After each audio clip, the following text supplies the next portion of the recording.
dalam rangka pencanangan Pegunungan Bintang yang sehat cerdas, itu kita mulai dengan aksi kebersihan kota, kebersihan lingkungan, kebersihan sekolah, tanam bunga, tanam makanan, supaya Pegunungan Bintang ini asri. Dari rumah ke sekolah, ke kantor, dan di lingkungan sepanjang jalan harus bersih. Hari ini gerakan bersama untuk mewujudkan Pegunungan Bintang yang asli. Untuk itu saya himbau kepada seluruh kepala sekolah di seluruh Pegunungan Bintang untuk wajib kepada setiap siswa untuk bawa pohon atau tanaman untuk tanam di lingkungan sekolah. Ya. Dan berikut kita sudah canangkan Pegunungan Bintang itu mulai tahun kebangkitan sains, seni dan olahraga. Untuk itu di sekolah kepada kepala sekolah dan guru untuk berinovasi menyiapkan anak-anak. Nanti setiap event kita akan lomba untuk mendorong anak-anak itu membangun kepercayaan diri, memaju diri untuk kemajuan ke depan. Jadi ada lomba cerdas cermat di bidang sains, bahasa, seni. Ya, dari seni semua harus masuk wajib di sekolah-sekolah untuk bisa mengajarkan kurikulum bahasa lokal dan tarian-tarian lokal dari setiap suku yang ada di Pegunungan Bintang. Nah, itu menjadi satu gerakan bersama untuk harus maju, dan sekolah menjadi tulang punggung karena dia setiap hari dengan anak-anak. Jadi apa yang dicanangkan itu sekolah ini menjadi wajib dan bisa menjadi bagian dari kehidupan untuk bisa melestarikan budaya, bahasa, seni, dan juga bagaimana anak-anak itu berkompetisi untuk bisa mencapai masa depan. Karena hari ini peluang banyak, tinggal anak yang bagus dia bisa apply beasiswa di negara ini maupun negara-negara di dunia yang menawarkan pendidikan. Jadi kita mulai dan kita dorong supaya anak-anak memacu diri. Dari sini ada SD, TK, SMP, dan juga ada universitas lagi. Jadi anak-anak juga tidak harus keluar, tapi sudah ada universitas di sini untuk bisa ada di sini karena secara ekonomi juga sangat membantu orang tua.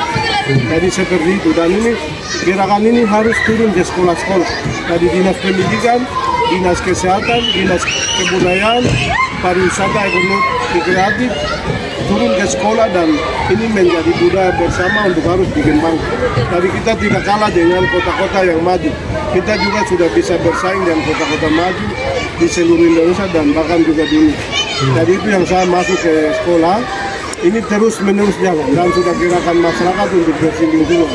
Plastiknya harus dipisahkan, yang rumput-rumputnya itu dibersihkan dan digali tanah dan kubur, habis itu tanam pohon, tanam makanan di pinggir rumah, pinggir sekolah, di pinggir-pinggir jalan, sehingga asri dan kota bersih. Kira-kira kunjungan tadi ke asrama kapan mau direnovasikan? Asrama ini sebenarnya dari tahun lalu.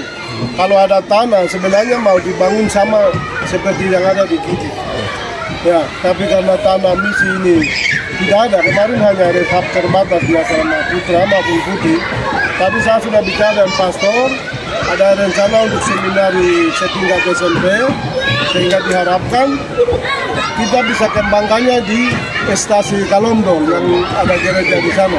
Jadi nanti pater dengan sebuah komponen umat menyiapkan supaya kita bisa rencanakan dari Pemda untuk bangun fisiknya. Rencana mungkin di 2027 atau 2028. Jadi bisa masuk di Resra Dinas Pendidikan atau nanti PU, supaya langsung kita bangun sama dengan yang ada di Gidi. Karena ada komitmen saya bahwa peradaban orang Pegunungan Bintang ini dimulai oleh 3 gereja. Gereja Katolik, Kristen Protestan Gidi, dan Kristen KJRP di bagian Unahukam. Nah, itu komitmen saya supaya harus asrama saya sediakan bangunan gedungnya, nanti isi pembinaannya dibina oleh gereja. Dan Gidi sudah oke secara fisik, jadi sudah mulai. Katolik, suster dengan pastor sudah mulai ini, dan ini tidak bisa dikembangkan karena lahan sempit. Jadi kita berharap seperti tadi, direncanakan juga 2008, 2027 atau 2028 kita bisa bangun permanen sama dengan yang ada di sana untuk bisa dikembangkan. Nanti KJRP punya di mana ini supaya 2 gereja, 3 gereja ini jadi basis, anak-anak harus diasramakan. Karena persoalan sekarang itu tadi pastor sampaikan bahwa ganja itu sudah sampai usia dini.